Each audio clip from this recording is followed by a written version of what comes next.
The champagne flute shattered against the marble floor of the penthouse suite. But Harrison Russo barely noticed the sound over the roar of his own heartbeat as Rebecca Lane walked through the door in that emerald dress that made his chest ache with years of unspoken longing. She froze in the doorway, her honey-brown eyes widening as she took in the scene he had not meant for her to witness quite yet. Rose petals scattered across the floor, candles flickering on every surface, and the string quartet he had hired standing awkwardly in the corner with their instruments poised. This was supposed to happen later, after dinner, after wine, after he had worked up the courage that had eluded him for the past 8 years. Harrison. Her voice carried that same warm quality that had gotten him through board meetings and hostile takeovers and sleepless nights when building his real estate empire felt like pushing a boulder uphill. What is all this? He stood there in his tailored suit, a man who commanded rooms full of investors and negotiated million-dollar deals before breakfast, and he could not find a single word. The broken glass crunched under his Italian leather shoes as he took a step toward her. "I can explain," he said, which was perhaps the stupidest thing he had ever uttered in his 32 years of life. Rebecca closed the door behind her, her hands clutching the small purse that matched her dress. She had told him she was meeting a friend for dinner tonight. He had fabricated an emergency investor meeting to explain why he could not join her for their usual Thursday evening chess game in his study. The lies sat bitter on his tongue now. "You hired the Berkshire String Quartet," she said slowly, her gaze moving from the musicians to the rose petals to the champagne chilling in the silver bucket. "They have a 6-month waiting list." 9 months, Harrison corrected automatically. "I booked them last year." The words hung in the air between them, heavy with implication. 9 months ago would have been that night in March when they had stayed up until dawn talking on his balcony, when she had laughed at something he said and touched his hand, and he had nearly kissed her before his phone rang with news of a property acquisition in Singapore. Rebecca's expression shifted through several emotions he could not quite read. They had been friends since the day she walked into his newly opened office as a junior architect, presenting designs for his first major development project. She had been 23, fresh out of graduate school, nervous but brilliant. He had been 24, drowning in debt and determination, betting everything on a single building that would either make or break him. That building had made him. And she had been there for every single one that followed. 8 years of late nights reviewing blueprints, of coffee runs and celebration dinners, and inside jokes that nobody else understood. 8 years of him falling more in love with her with each passing day, too terrified to risk their friendship, too cowardly to tell her the truth. "There's no emergency investor meeting, is there?" she asked quietly. "No." Harrison ran a hand through his dark hair, a nervous gesture she had teased him about countless times. "There's just this, and me, and something I should have told you a very long time ago." She took 3 steps into the room, her heels clicking softly on the marble. The string quartet shifted uncomfortably, and Harrison made a sharp gesture toward the door. They filed out quickly, well compensated for their discretion and wasted time. The door clicked shut, leaving them alone with the candles and the roses and the weight of everything unsaid. Harrison. Rebecca set her purse down on the side table, her movements careful and deliberate. "What are you doing?" "Something reckless," he said, and his voice came out rougher than he intended. "Something I should have done years ago. Something that might ruin everything, but I cannot keep pretending anymore." She stood very still, watching him with those perceptive eyes that had always seen too much. He wondered if she had already guessed, if somewhere in the past 8 years she had noticed the way he looked at her when she was concentrating on a design. or how he always remembered her favorite foods, or the fact that he had turned down 3 different women who had asked him out because none of them were her. "I am in love with you," Harrison said, and the words came out like a confession and a prayer and a plea all at once. "I have been in love with you since the day you walked into my office and told me that my vision for the Madison Street project was architecturally unsound, but that you could fix it. I have been in love with you through every building we have designed together, through every late night and every celebration, and every moment we have spent together.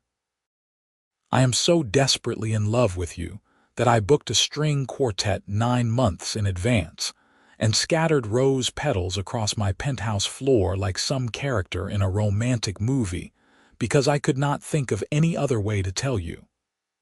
The silence that followed was the longest of his life. Rebecca's face had gone very pale, her lips parted slightly in surprise. Harrison felt his heart hammering against his ribs, felt the future he had built in his mind over 8 years teetering on the edge of a cliff. "You love me," she repeated, and her voice sounded strange, almost breathless. "Yes." There was no point in hedging now, no point in trying to soften the blow. "I love you. I have loved you for so long that I cannot remember what it felt like before you became the most important person in my world. And I know this might ruin our friendship. I know I am risking everything we have built together, but I cannot spend another day pretending that what I feel for you is anything less than what it is." Rebecca's hand came up to her mouth, and for a horrible moment Harrison thought she might cry. Then he realized she was not crying at all. She was laughing, a sound somewhere between shock and disbelief, and something else he could not quite identify. 8 years, she said, dropping her hand to reveal a smile that made his chest constrict. "Harrison Russo, you absolute idiot. I have been in love with you for 8 years. The words did not make sense at first. Harrison stared at her, his brilliant mind that could calculate construction costs and profit margins and investment returns in seconds, suddenly unable to process this simple statement. "What?" "I love you," Rebecca said, and now she was crossing the space between them, rose petals scattering under her feet. "I have been in love with you since that first project when you actually listened to my ideas instead of dismissing them. Since the night we stayed until 3 in the morning arguing about load-bearing walls and you ordered pizza and told me I was the smartest person you had ever met. I have loved you through every building, every success, every moment we have shared. I thought you only saw me as a friend, as a colleague. I have been standing next to you for 8 years, loving you, never saying anything because I could not bear to lose you." Harrison's hands found her face before his mind caught up with his body, his palms cradling her cheeks as he stared down at her in wonder. "You love me." "Yes, you brilliant, oblivious man," Rebecca whispered, and her own hands came up to grip his wrists. "I love you." He kissed her then, finally, after 8 years of wanting and waiting and wondering. Her lips were soft and warm under his, and she made a small sound of surprise before melting against him. His arms wrapped around her waist, pulling her closer, and she rose up on her toes to meet him, her fingers sliding into his hair. The kiss tasted like everything he had imagined and nothing like it at the same time. Better, so much better. Real in a way that his dreams had never been. When they finally broke apart, both breathing hard, Harrison pressed his forehead to hers and laughed. 8 years, he said. "We wasted 8 years." "We did not waste them," Rebecca corrected, her hands framing his face now. "We built something incredible together. We became best friends. Maybe we needed that time to get here. Or maybe we are both cowards who were too afraid to risk what we had." She smiled, and it was the most beautiful thing he had ever seen. "Maybe that too." Harrison kissed her again, slower this time, savoring it. Her emerald dress was silk under his hands, and she fit against him perfectly, like she had been designed for this exact purpose. When they broke apart again, he noticed the champagne still chilling in its bucket. "I planned this whole thing," he said, gesturing vaguely at the romantic setup. "Dinner, champagne, a speech I wrote and rewrote about 17 times. You wrote a speech?" Rebecca's eyes sparkled with amusement and affection. "I have it in my pocket, 3 pages, single-spaced," she laughed, the sound bright and free. "Can I read it? Absolutely not. It is mortifying. I compared you to sunrise and used the word luminous at least 4 times. I love that you used the word luminous. You are never seeing that speech." Rebecca kissed him again, quick and sweet. "Then tell me about the dinner you planned." Harrison glanced at his watch. Their reservation at Marcello's was in 20 minutes, a private room in the back of the most exclusive restaurant in the city. He had bribed the owner personally to ensure everything would be perfect. "We have a reservation," he admitted. "But suddenly, I do not want to share you with a restaurant full of people. I want you here with me, where I can keep kissing you without scandalizing the waitstaff." "That is very forward of you, Mr. Russo. I have been waiting 8 years to kiss you, Miss Lane. I am not stopping now." She pulled back slightly, her expression turning thoughtful. "We should talk about this, about what it means. We work together, Harrison. We have built our entire professional relationship on being partners. If this changes that, it changes nothing," Harrison interrupted firmly. "You are the best architect I have ever worked with. You are my partner in every building we create. That does not change because I love you. If anything, it makes it better. We have always worked together perfectly. Now we just get to do it while being honest about how we feel." Rebecca worried her lower lip between her teeth, a gesture he recognized as her thinking through all possible outcomes and contingencies. Her brilliant mind was analyzing the situation from every angle. "What if it does not work?" she asked quietly. "What if we try this and it falls apart? We could lose everything." Harrison understood her fear because it was the same one that had kept him silent for 8 years.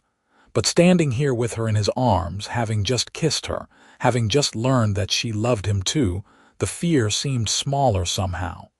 Manageable. "We could," he acknowledged. "Or we could have something incredible. Something that makes the past 8 years look like a prelude to the real story. I know it is scary. I am terrified. But I am more afraid of spending the rest of my life wondering what if." She searched his face for a long moment, and he could see the exact second she made her decision. Her shoulders relaxed, and that soft smile curved her lips again. "Okay," Rebecca said. "Let's do this. Let's be terrified together." Harrison pulled her close again, burying his face in her hair. She smelled like vanilla, and something floral he could never quite identify, a scent that had been driving him crazy for years. "I am canceling our reservation. We are ordering takeout and eating it on the floor surrounded by rose petals like normal people." Normal people do not scatter rose petals on their penthouse floor. Normal people who just confess their love after 8 years of pining do. She pulled back to look at him, her expression turning serious. Was it really 8 years? From the very beginning? Harrison considered lying, considered making it sound less intense, less overwhelming. But they were past that now. Past hiding. "The very beginning," he confirmed. "The day you walked into my office, I thought you were beautiful. The day you presented your designs, I thought you were brilliant. The day we stayed late working on revisions, and you laughed at my terrible jokes, I started falling in love with you. By the time we broke ground on the Madison Street project, I was completely gone." Rebecca's eyes had gone bright with unshed tears. "I was so nervous that first day. I had interviewed at 6 different firms, and they all treated me like I was fresh out of school and did not know anything. You were the only one who actually looked at my portfolio, who asked me questions about my design philosophy, who treated me like a professional. Because you were a professional, you still are, the best I have ever worked with. You cannot say things like that when you are also telling me you love me. My ego can only handle so much. Harrison grinned. I am going to spend the rest of our lives telling you how incredible you are. You might as well get used to it now. The rest of our lives, she repeated softly. That is a long time. Not long enough. She kissed him again, and this time there was no hesitation, no uncertainty. Just the two of them, finally honest after years of hiding.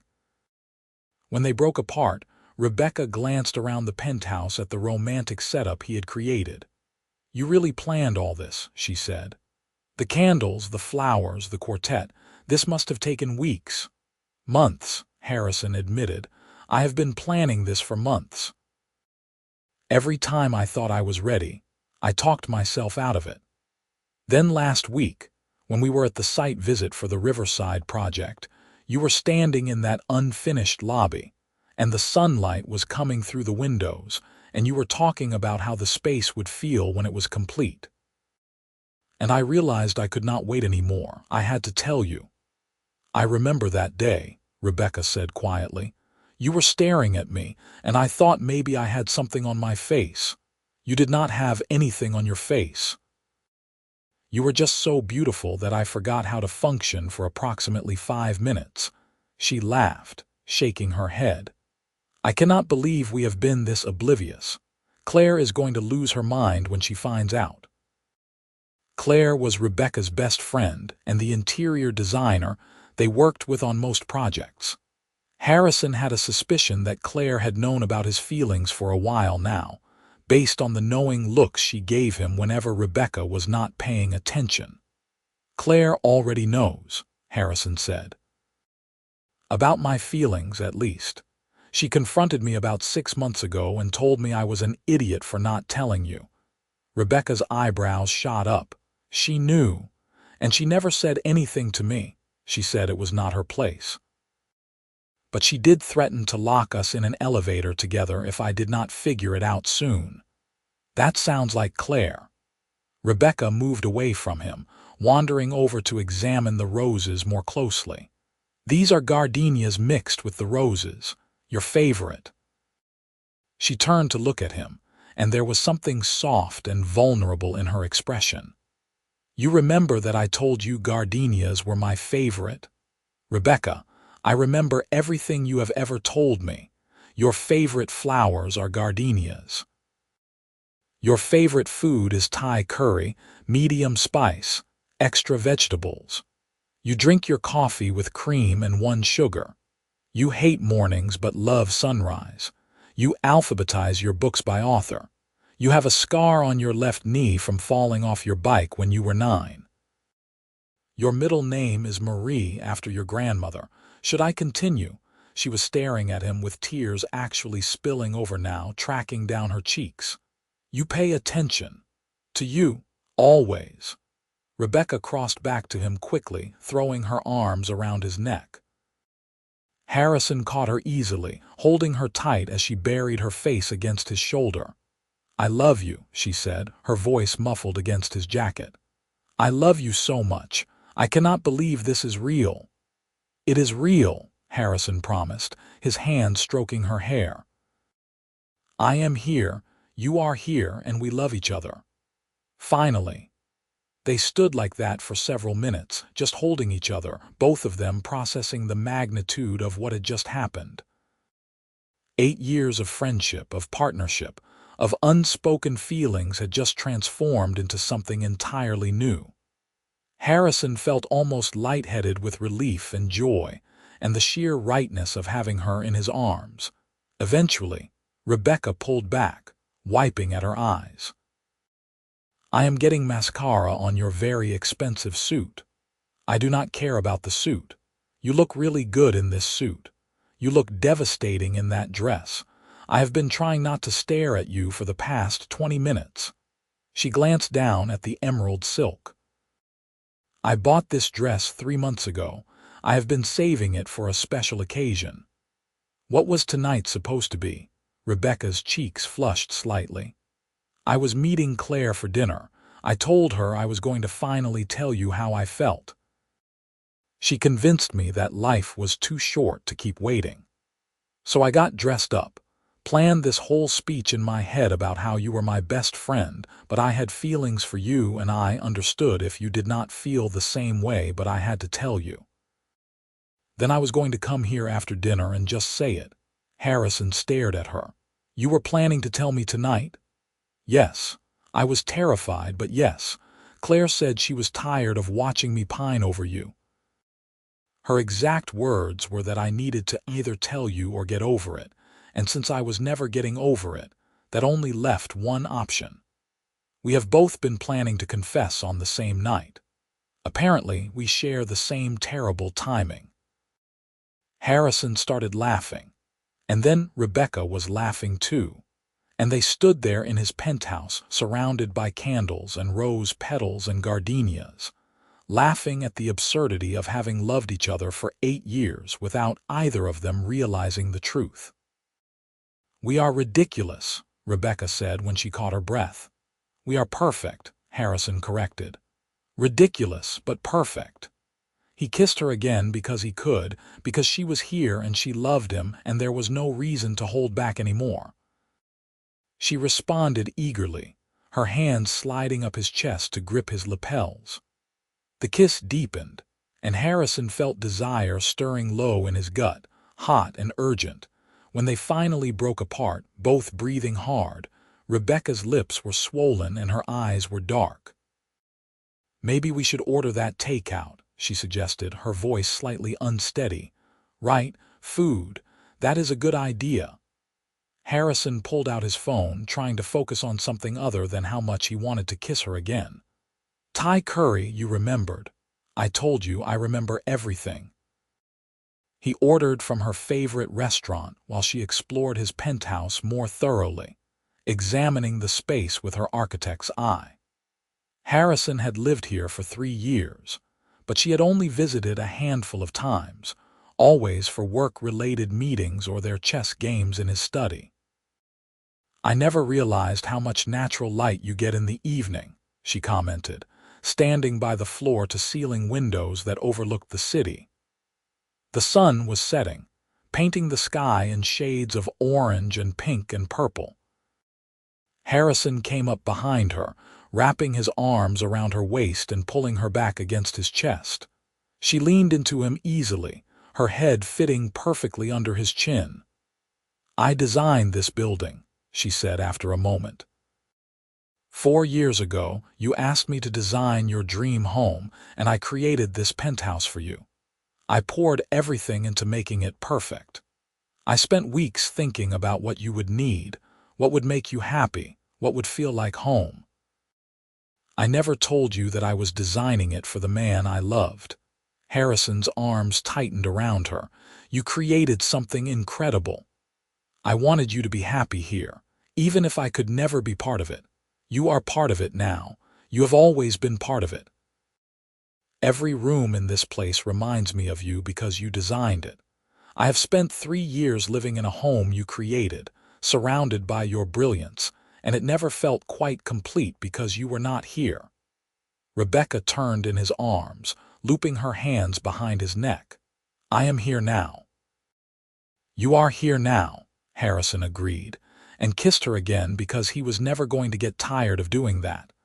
The food arrived 40 minutes later. They ate sitting on the floor of his living room, shoes kicked off, surrounded by rose petals and candles that were starting to burn low. Harrison had changed out of his suit jacket, and Rebecca had somehow produced a sweater from her purse to wear over her dress. They looked absurd and perfect and completely happy. "Tell me something I do not know about you," Rebecca said, stealing a piece of chicken from his container. "You know everything about me." "I cannot know everything. There must be something." Harrison thought about it, twirling noodles around his fork. "I have a fear of deep water. Cannot swim in the ocean, cannot do boats, nothing. It is completely irrational, but it has been there since I was a kid." "I did not know that," Rebecca said, looking surprised. Why have you never mentioned it? It is embarrassing. I am a 32-year-old man who builds skyscrapers but cannot handle being in water over my head. It is not embarrassing. It is human. She set down her food, her expression thoughtful. Is that why you always plan our business dinners at restaurants without aquariums? You notice that? I notice everything about you too, Harrison. That admission made something warm bloom in his chest. Your turn. Tell me something I do not know. Rebecca was quiet for a moment, considering. I wanted to be a ballet dancer when I was young. I trained seriously from ages 6 to 15. I was good too. I got accepted into a prestigious summer intensive program in New York.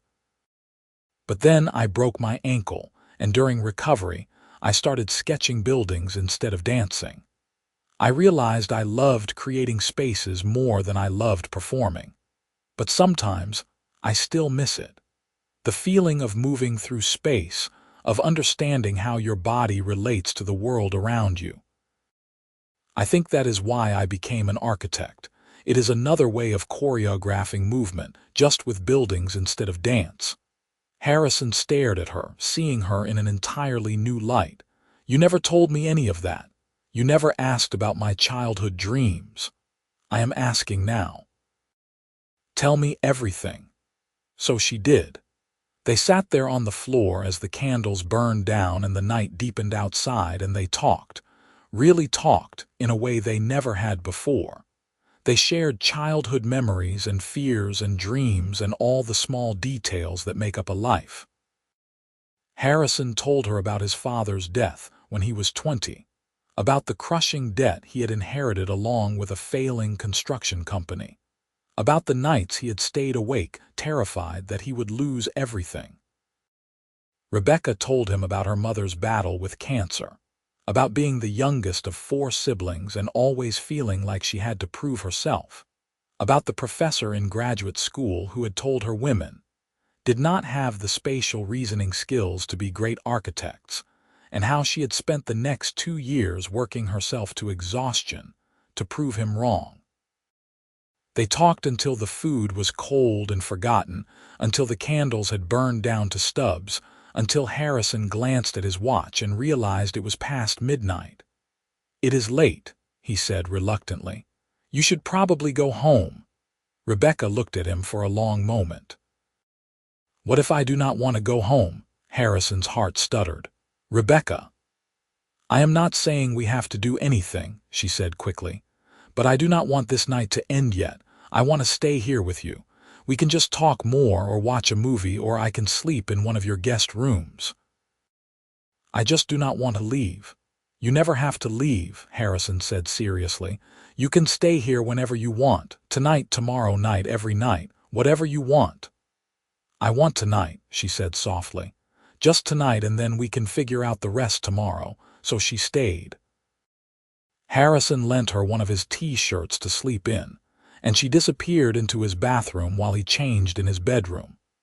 When she emerged, wearing his shirt that fell to mid-thigh and with her face scrubbed clean of makeup, Harrison felt his breath catch in his throat. You are beautiful, he said, because he could say that now. I am wearing your old college T-shirt and have mascara smudges under my eyes. You are still the most beautiful woman I have ever seen.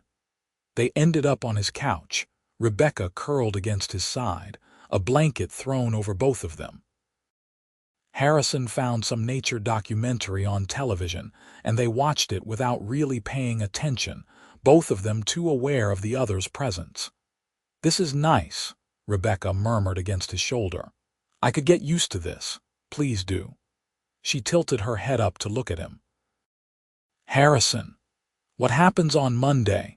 Monday was 4 days away. Monday meant going back to work, to their offices in the Russo development building, to their professional partnership that had just become infinitely more complicated. On Monday, we tell HR that we are in a relationship, Harrison said firmly. We make sure everything is documented properly so nobody can accuse us of favoritism or impropriety. Then we keep doing exactly what we have always done, which is creating incredible buildings together. The only difference is that now I get to take you to lunch and call it a date instead of a meeting. You think it will be that simple? No, it will probably be complicated and messy and people will have opinions, but we will handle it together. We have handled everything together for 8 years. This is no different. Rebecca was quiet for a moment, then nodded against his shoulder. Together. Together, Harrison confirmed and pressed a kiss to the top of her head. They fell asleep like that, tangled together on his couch, the television playing softly in the background. Harrison woke up a few hours later with a stiff neck, and Rebecca draped half across his chest, snoring softly. He carefully shifted them so they were both more comfortable, and she mumbled something unintelligible before burrowing closer to him. In that moment, with the first light of dawn creeping through the windows and the woman he loved sleeping peacefully in his arms, Harrison felt a contentment he had never experienced before. Everything felt right, perfect, like all the pieces of his life had finally clicked into place. When Rebecca woke up a few hours later, sunlight was streaming through the windows and Harrison was in the kitchen making coffee. She patted in wearing his t-shirt, her hair a mess, and he felt his heart skip a beat at the sight. "Good morning," she said, her voice still rough with sleep. "Good morning." Harrison poured her a cup of coffee, adding cream and 1 sugar without asking. "Did you sleep okay?" "Better than okay. Your couch is very comfortable. My bed is more comfortable." The words hung in the air between them, charged with implication. Rebecca took a sip of her coffee, watching him over the rim of the mug. "Is that an invitation for future sleepovers?" "That is an invitation for anything you want," Harrison said honestly. "I know we are taking this slow, figuring out what this relationship looks like. But I want you to know that I am all in. Whatever pace you need, whatever boundaries you want, I am here." Rebecca set down her coffee and crossed to him, reaching up to cup his face in her hands. "I love you. I have loved you for 8 years. I do not need to take it slow because I already know exactly how I feel about you. I know who you are. I trust you completely. So yes, I want future sleepovers in your very comfortable bed. I want dates and hand-holding and all the things we should have been doing for the past 8 years. Harrison kissed her, tasting coffee and morning and promise. When they broke apart, he rested his forehead against hers. "I am going to spend every day making up for lost time," he promised. "I am holding you to that." They spent the weekend in a bubble, barely leaving his penthouse. Harrison ordered groceries to be delivered, and they cooked together in his kitchen. Or rather, Rebecca cooked while Harrison watched and tried to help and mostly got in the way. They watched movies and talked and kissed on every available surface. Harrison took her to bed on Saturday night, and it was everything he had imagined and nothing like it at the same time. Better, so much better, real and messy and perfect. On Sunday morning, Rebecca finally went home to her apartment to get fresh clothes and check on her cat, a grumpy orange tabby named Archimedes. Harrison went with her, and the cat took one look at him and hissed. "He does not like strangers," Rebecca explained apologetically. "I am not a stranger. I have met him before." "You met him once 2 years ago. He is very particular." By the end of the visit, Archimedes was sitting on Harrison's lap purring, and Rebecca was taking pictures on her phone, laughing. "You are a cat whisperer," she accused. "I am just very charming." "Yes, you are." On Monday morning, they arrived at the office separately but met in Harrison's office before the workday officially started. True to his word, Harrison called HR and scheduled a meeting to disclose their relationship. The HR director, a no-nonsense woman named Patricia, took the information in stride. "I had wondered when you two would figure it out," she said dryly. "Half the office has a betting pool going." Harrison and Rebecca exchanged glances. A betting pool, Rebecca asked weakly. Oh yes. Jenny in accounting won. She bet you would get together before the end of the year. She is going to be insufferable about it. As predicted, the news of their relationship spread through the office quickly. Most people were happy for them, with a few exceptions. Harrison's head of acquisitions, a man named David who had been with the company for 6 years, made a few pointed comments about professionalism that Harrison shut down immediately. Rebecca and I have been working together for 8 years, Harrison said coldly in a private meeting with David. She has earned her position through talent and hard work, not through any personal relationship with me. If you have a problem with that, you are welcome to find employment elsewhere. David backed down quickly, but the interaction left a sour taste in Harrison's mouth. He mentioned it to Rebecca later and she sighed.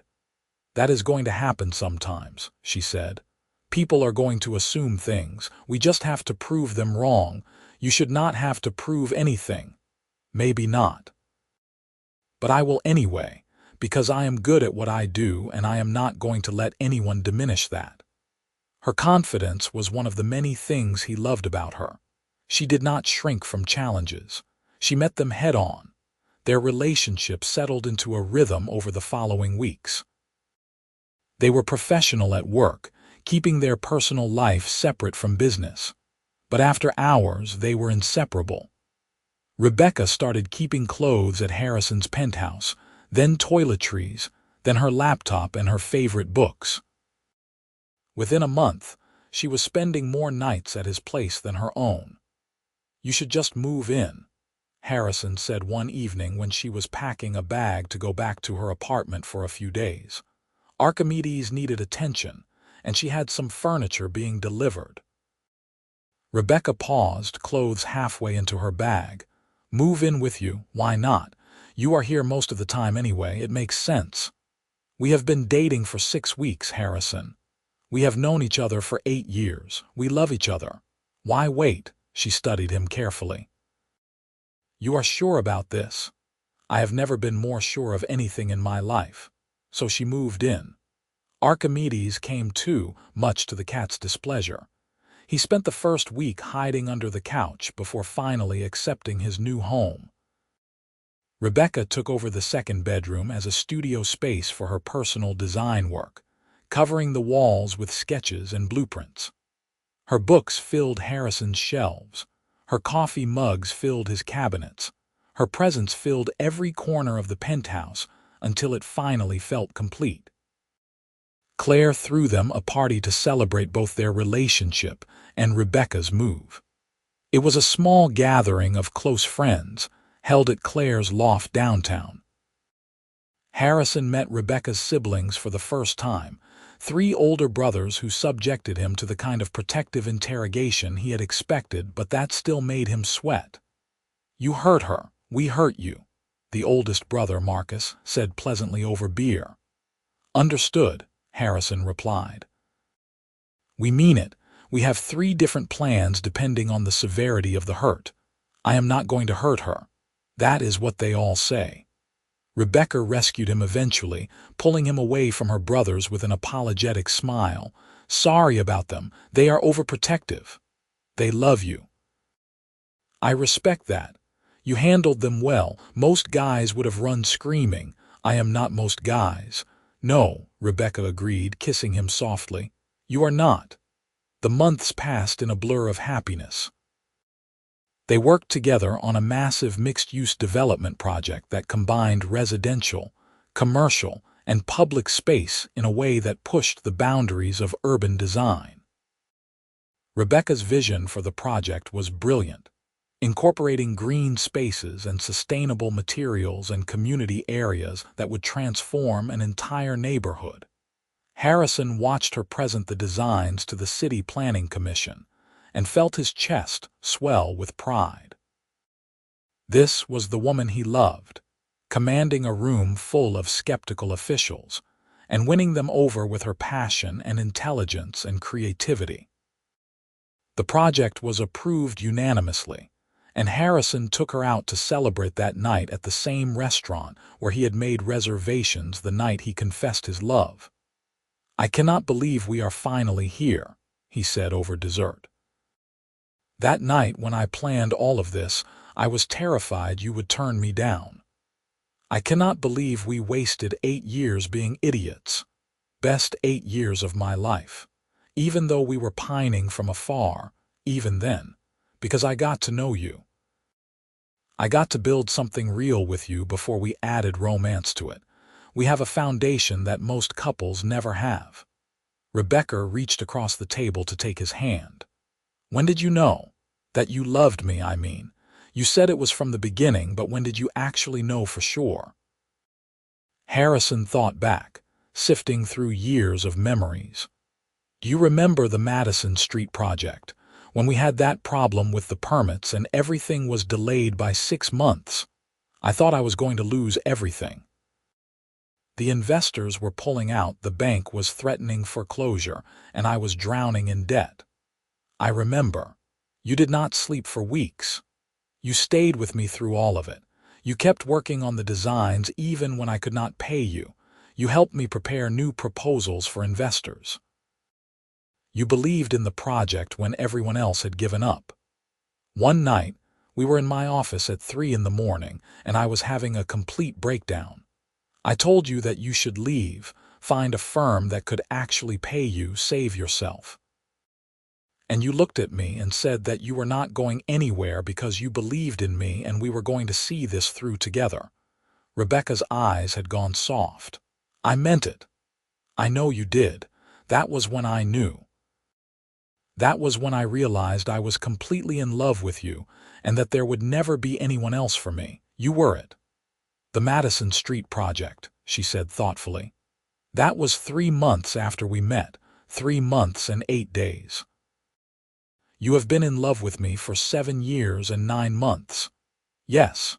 Rebecca was quiet for a moment, processing that. "I fell in love with you later," she admitted. "It was about a year after we met. We were at the groundbreaking ceremony for Madison Street, and you gave this speech about community and vision and creating spaces where people could build their lives. You were so passionate, so genuine. I looked at you standing there in the sunshine with this huge smile on your face, and I just knew. I loved you. I was going to love you for the rest of my life." 7 years, Harrison said. "You have been in love with me for 7 years. 7 years of loving you and trying to pretend I did not. Never again. No more pretending. No more pretending," she agreed. That night, lying in bed with Rebecca curled against his side, Harrison felt the question burning on his tongue. It was too soon, he knew. They had only been officially together for 5 months. Most people would say he should wait at least a year, maybe 2. But he had already waited 8 years to tell her he loved her. He did not want to wait any more. "Marry me," he said into the darkness. Rebecca went very still beside him. "What?" Harrison rolled over so he was facing her, propping himself up on one elbow. The city lights filtering through the windows gave him just enough illumination to see her face. "Marry me," he repeated. "I know it is fast. I know people will say we should wait. But I have known for 7 years and 9 months that you are the only person I want to spend my life with. I do not need more time to be sure. I am already sure. So marry me, Rebecca. Let me spend the rest of my life loving you." Her eyes were wide and shining in the dim light. "You are serious." "Completely serious. I do not have a ring yet, but I will buy you any ring you want. The biggest diamond in the city if that is what you want, or something simple and elegant, or we can design something custom together. Whatever you want, it is yours. I just need you to say yes. Harrison." Her voice was shaking slightly. "Are you proposing to me in bed at midnight without a ring?" "Yes. Is that a problem?" She started laughing, that bright, joyful sound he loved. "It is completely ridiculous and perfectly you and I love it. Is that a yes?" "Yes." She grabbed his face and pulled him down for a kiss. "Yes, I will marry you. I have loved you for 7 years. I am not saying no." Harrison kissed her deeply, relief and joy flooding through him. She was going to be his wife. After all these years, after all the waiting and wanting, she was going to be his. They spent the next hour making love and making plans. Rebecca wanted a small wedding, just close friends and family. Harrison wanted to give her whatever she wanted. They argued playfully about venues and dates and whether Archimedes could be the ring bearer. "The cat cannot be the ring bearer," Harrison said firmly. "Why not? He is part of the family. He hates me." "He does not hate you. He just has strong opinions about his territory. He hissed at me this morning." "That was because you got up before feeding him. It was not personal." Harrison pulled her closer, nuzzling into her neck. "Fine. The cat can be in the wedding, but he is not carrying the rings." Compromise accepted. In the morning, Harrison went to the most exclusive jeweler in the city and explained what he needed. The jeweler, an elderly man named Samuel who had been in the business for 50 years, listened carefully and then showed him a selection of rings that made Harrison's eyes water at the price tags. "This one," Samuel said, pulling out a ring with a simple platinum band and a princess-cut diamond surrounded by smaller stones. "For a woman who appreciates clean lines and elegant design, not too flashy but unmistakably beautiful." It was perfect. Harrison bought it without hesitation, along with a matching wedding band. That evening he proposed again, properly this time, getting down on one knee in the living room while Archimedes watched disdainfully from the couch. Rebecca cried when she saw the ring, and Harrison slipped it onto her finger with shaking hands.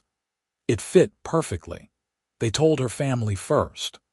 Her brothers were suspicious but pleased, especially when Harrison assured them that he had asked Rebecca's father for permission before the proposal. He had not, actually, because Rebecca's father had passed away when she was in college. But he had visited her father's grave and asked anyway, speaking to the headstone like a crazy person, because it had felt important. Claire screamed when she heard the news and immediately started planning the wedding. Within a week, she had a Pinterest board with 300 pins and a color scheme picked out. Rebecca and Harrison let her have the planning because neither of them cared much about details. They just wanted to be married. The wedding was set for 6 months away in June at a small vineyard upstate. Rebecca designed her own dress with the help of a fashion designer friend, creating something that was uniquely her. Simple and elegant with clean lines and no fuss. Work continued as usual, though now everyone in the office knew that the boss was engaged to the lead architect. Harrison made a point of being scrupulously professional, never showing favoritism, always deferring to Rebecca's expertise in design matters. The Riverside project broke ground in March, and they stood together at the ceremony, watching the first shovel hit the dirt. "We did this," Rebecca said quietly, her hand in his. "You did this. Your vision, your design. Our project, always ours."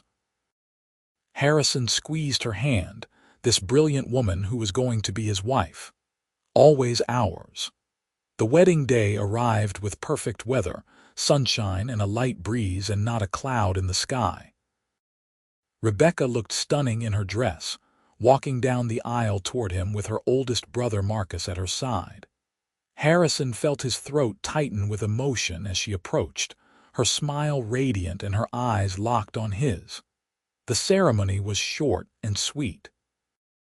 They had written their own vows, and Harrison had to pause halfway through his to collect himself when the emotion threatened to overwhelm him. "I have loved you for 7 years and 9 months," he said, his voice rough. "I will love you for 7,000 more. You are my partner, my best friend, my greatest adventure. You make me better in every way. I promise to support your dreams, to celebrate your victories, to stand by you through every challenge.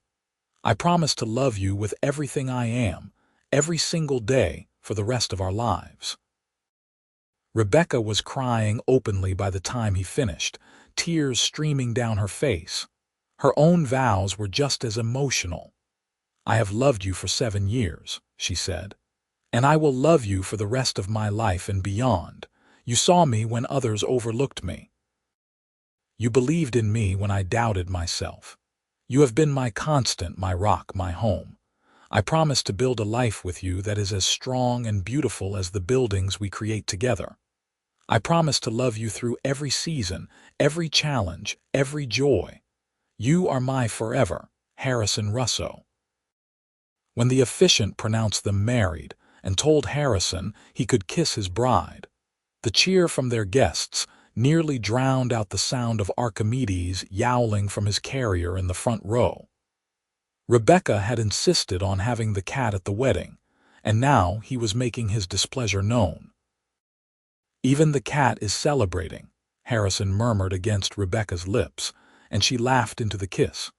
The reception was a blur of dancing and champagne and heartfelt toasts.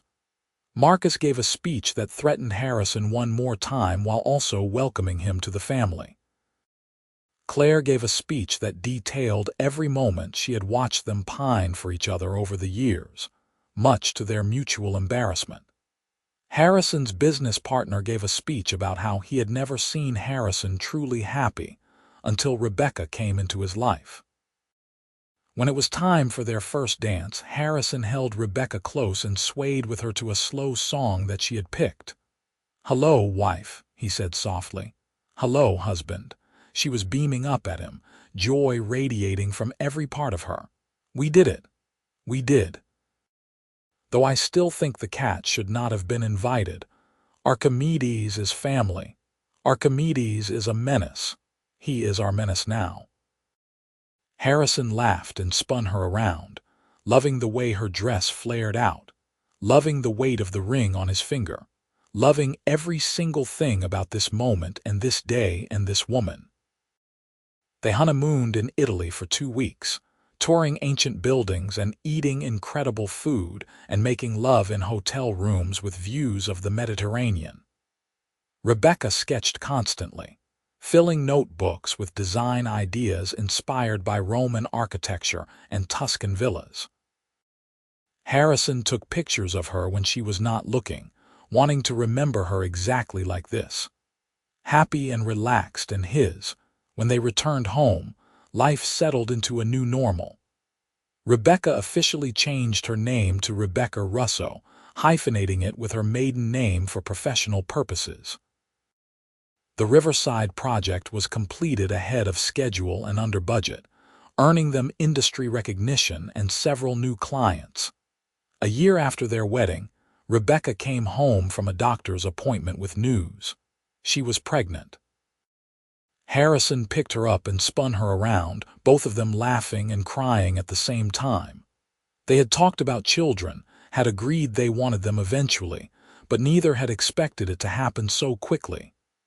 "We are having a baby," Rebecca kept saying, like she could not quite believe it. "We are having a baby," Harrison confirmed, his hand on her still flat stomach. "Our baby." The pregnancy was relatively easy, though Rebecca had strong opinions about every aspect of the nursery design. Harrison let her have complete control, watching with amusement as she measured and sketched and changed her mind 17 times about the paint color. Their daughter was born in March, a full year and 2 months after their wedding. They named her Marie after Rebecca's grandmother, and she had Rebecca's honey-brown eyes and Harrison's dark hair. Harrison held her for the first time in the hospital and felt his entire world shift. This tiny person, this perfect combination of him and the woman he loved, was his daughter. "Hello, Marie," he whispered, tears streaming down his face. "I am your dad. I am going to love you so much." Rebecca watched from the hospital bed, exhausted but glowing. "She looks like you. She is going to be brilliant like you. She is going to be loved by both of us." Marie was indeed loved, incredibly so. Harrison discovered reserves of patience he never knew he had, learning to change diapers and warm bottles and function on 3 hours of sleep. Rebecca returned to work after 3 months of maternity leave, and they hired a nanny to help during the day. But every evening they were both home, taking turns with feedings and bath time and reading stories to a baby who could not possibly understand them yet. On Marie's first birthday, they threw a party at their penthouse. All their friends and family came, and Marie smashed her cake and laughed and charmed everyone in attendance. Harrison stood with his arm around Rebecca, watching their daughter, and felt a contentment so deep it almost hurt. "Happy?" Rebecca asked, leaning into him. "Happier than I ever thought possible. Even happier than the night you scattered rose petals and hired a string quartet. Even happier than that, though that night changed my life. It changed both our lives." Harrison kissed the top of her head, breathing in the familiar scent of her shampoo. "I love you. I have loved you for 9 years and 9 months. I will love you forever." "Forever," Rebecca agreed. "That sounds perfect." 2 years later, they had a son. They named him Henry, and he was completely different from his sister. Where Marie was cautious and observant, Henry was bold and adventurous.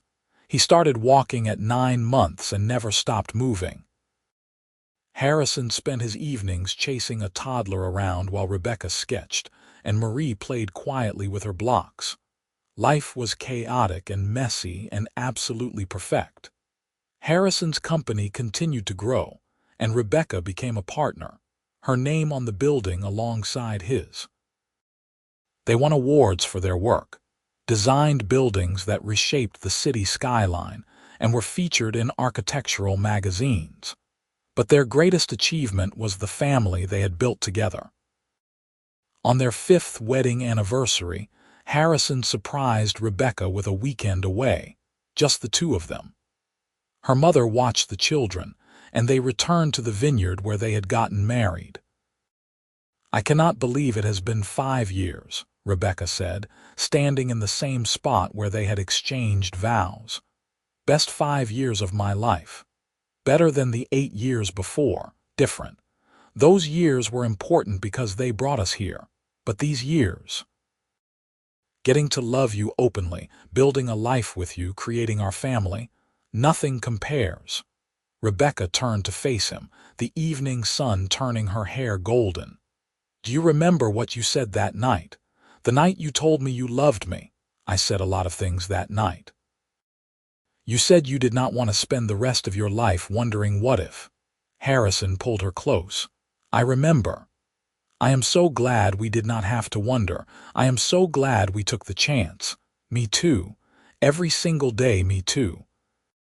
They kissed as the sun set, two people who had found each other against the odds and built something incredible together. A partnership that had started with buildings but had grown into something so much bigger. A love story that had taken 8 years to begin, but that would last a lifetime. 10 years after that first confession in the penthouse, Harrison woke up early one morning to find Rebecca already awake, standing by the window of their bedroom. Marie was 8 now, Henry was 6, and they had just found out they were expecting again. An unexpected surprise that had them both excited and slightly terrified. "Cannot sleep?" Harrison asked, coming up behind her and wrapping his arms around her waist, his hand resting on her still small baby bump. "Just thinking," Rebecca said, leaning back against him. "About how different life is now compared to 10 years ago. Better or worse, so much better. Even when I am exhausted and the kids are fighting and we have 17 projects due and I am nauseous all the time, it is still so much better. Because I have you.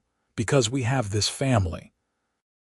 Because I get to love you every single day." Harrison turned her around to face him, brushing a strand of hair behind her ear. "I never told you what I was thinking that night, the night I finally confessed. What were you thinking?" "I was thinking that I had wasted enough time. That life was too short to keep pretending I did not love you. that I would rather risk everything and lose than spend another day hiding how I felt. And when you told me you loved me too, I realized that sometimes the biggest risks bring the greatest rewards. Rebecca's eyes had gone bright with tears. I was thinking the same thing.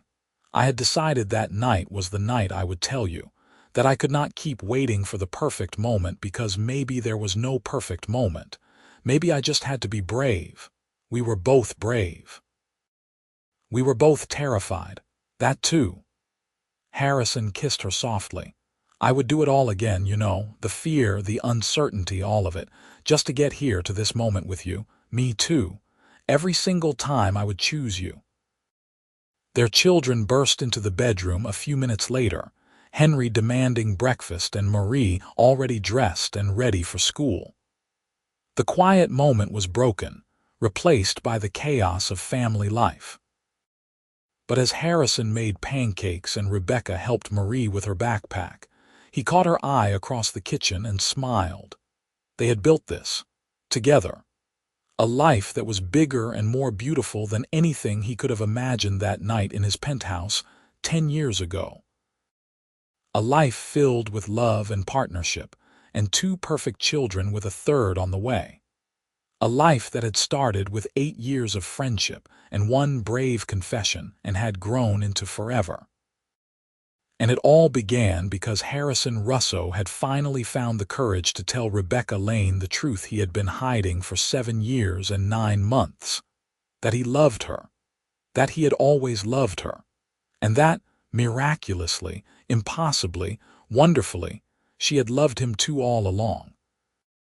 20 years later, Harrison Russo stood at the groundbreaking ceremony for what would be their final project together. He was 52 now, his dark hair starting to gray at the temples, but still strong and vital. Beside him, Rebecca looked as beautiful as the day he first saw her, her honey-brown eyes bright with excitement as she held the blueprints for the building that would become their legacy. The Russo Center for Arts and Architecture, the mayor announced to the assembled crowd. A gift to the city from Harrison and Rebecca Russo, designed to inspire the next generation of architects and artists. It had been Rebecca's idea, this building. A place where children from all backgrounds could come to learn, to create, to dream. They had funded it entirely themselves, pouring their personal fortune into creating something that would outlast them. A building that represented everything they believed in. Community, creativity, opportunity. Their children were there too. Marie, now 18 and headed to architecture school in the fall, stood with her boyfriend and watched her parents with pride. Henry, 16 and already showing signs of his father's business acumen, was filming the ceremony on his phone.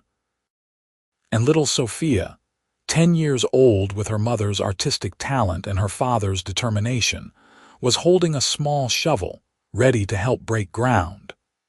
"This is amazing," Rebecca said quietly to Harrison as the mayor continued speaking. "Everything we worked for, everything we built, it all leads here." "To giving back what we were given," Harrison agreed. "To making sure other people get the chances we had. To creating something that will last long after we are gone." Harrison took her hand, this woman who had been his partner for 28 years, his wife for 20, his love for even longer than that. "Everything I have built, I built with you. Every success, every building, every moment that mattered, you were there. This center represents all of that. Our partnership, our love, our belief in what is possible when people work together." Rebecca squeezed his hand, tears shining in her eyes. "When I walked into your office 28 years ago, I never could have imagined this. Any of this. I was just a girl with a portfolio and a dream. You were always extraordinary. I just got to see it first. You saw me when I could not see myself. You believed in me when I did not believe in myself. You gave me the space to become who I was meant to be. You did the same for me. I was just a man with debt and ambition. You taught me that success is not just about buildings and profit margins. It is about creating spaces where people can flourish, about using what you have to make the world better. Everything good about me, I learned from you." The mayor called them forward to speak, and they walked to the podium together, the way they had always done everything. Together. Harrison let Rebecca speak first because she was the true heart of this project, the vision behind it. She talked about her own journey, about being overlooked and underestimated, about finding a partner who saw her potential. She talked about the importance of creating opportunities for young people, especially young women in fields dominated by men. She talked about art and architecture and the power of design to transform lives and communities. When it was Harrison's turn, he talked about taking chances, about the risk he took starting his company with nothing but debt and determination. About the risk he took hiring a young architect fresh out of school because he recognized her brilliance. And about the greatest risk of all, the one that had changed his life forever. 20 years ago, Harrison said, looking out at the crowd but really only seeing Rebecca, I took the biggest risk of my life. I told my best friend that I loved her. I had been in love with her for 8 years, but I had never had the courage to say it. I was terrified that I would lose her, that our friendship would be destroyed, that I was making the biggest mistake of my life. But I was more afraid of spending the rest of my life wondering what if. So I took the chance. And she told me she had loved me too all along. We had both been hiding, both afraid, both wasting time. He turned to Rebecca, who was crying openly now, not bothering to hide the tears. This center represents the same principle, taking chances, believing in people, creating opportunities even when it is scary or uncertain. We are investing in the next generation because someone, somewhere, invested in us. And maybe, just maybe, the next Harrison and Rebecca are out there right now, waiting for their chance to build something incredible together. The crowd erupted in applause. Marie was crying, Henry was still filming, and Sophia ran to hug both her parents at once.